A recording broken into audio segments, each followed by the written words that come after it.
The first subject was going to be being in tune with the Lord, but he told me it was a move of the Lord. Amen. Yes. Hallelujah. A move of the Lord. Isaiah 53 and 1. Who has believed our report, and to whom is the arm of the Lord revealed?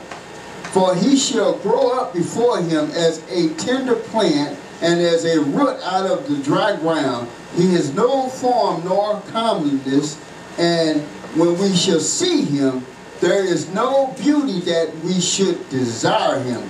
Y'all got that? He is despised and rejected of men, a man of sorrows and acquainted with grief. We hid as if we our faces from him. He was despised, and we esteemed him not.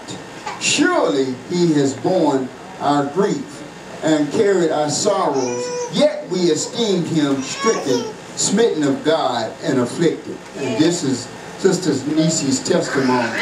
But he was wounded for our transgression, he was bruised for our iniquities, and the chastisement of our peace was upon him, and with his stripes we are healed. Yes. And I believe that the testimony went forward this morning on who has believed our report. Amen.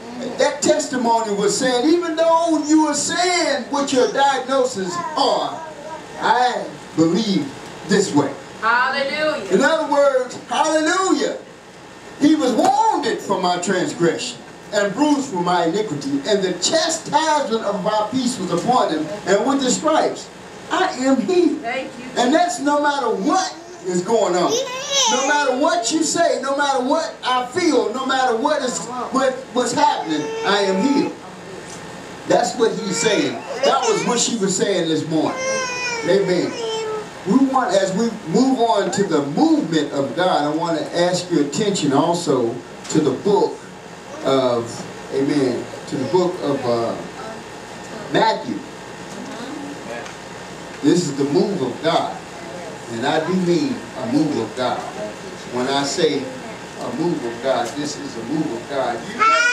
You remember what he did with Joseph, with David? Amen. Hallelujah. We want to go Matthew, the first chapter. Matthew, the first chapter. Thank you. Hallelujah.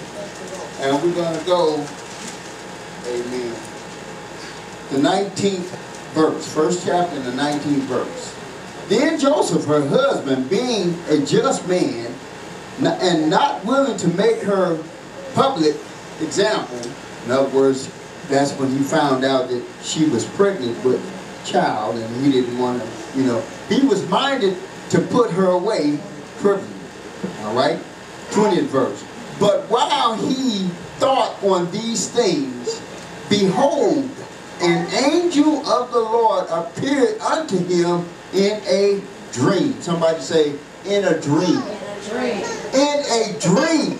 Amen. Saying, Joseph, thou son of David, fear not to take unto thee Mary, thy wife, for she which is conceived, amen, is her of the Holy Ghost.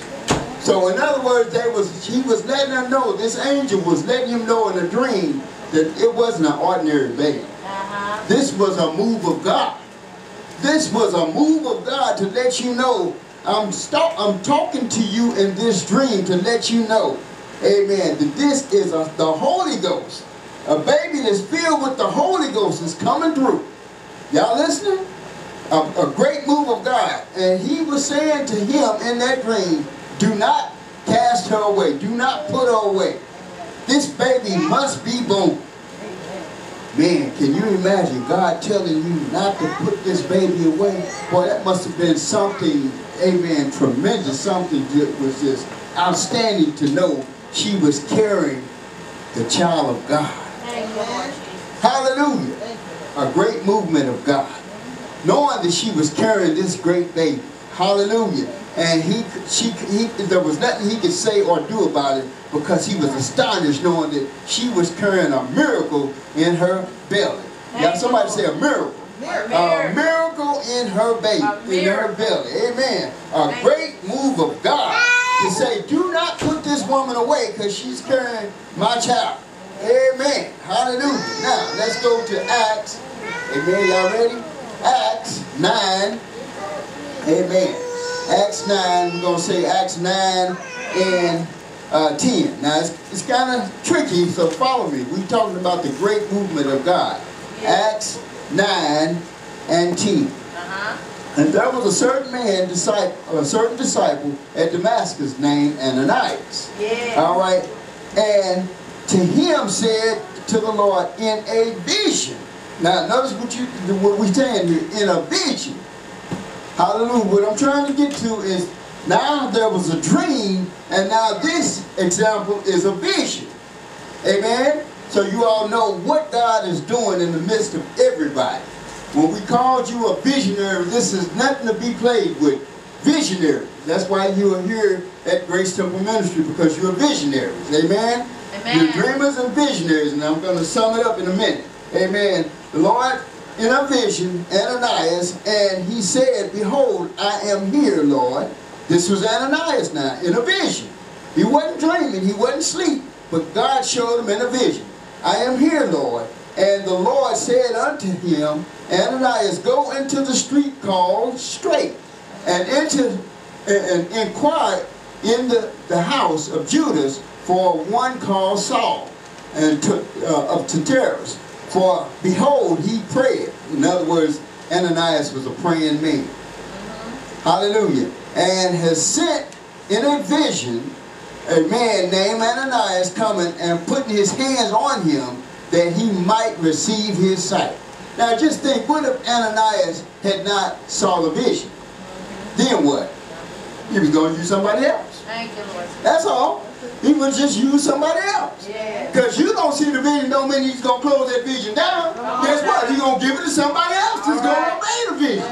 And if he don't, somebody else will. Hallelujah. God is going to let the vision go forward. But in this case, Ananias saw the vision, and he said, where is he, Lord? And then he began to question the Lord, because he didn't want to just move. Ananias knew that this man was one that was killing up all the Christians. Anybody that called on the name, and he began to examine the Lord. He said, Lord, now, isn't this he that was killing up all the saints? He said, yeah. He said, but he's straight now. He's one of mine. He was telling him, he's straight now. Amen.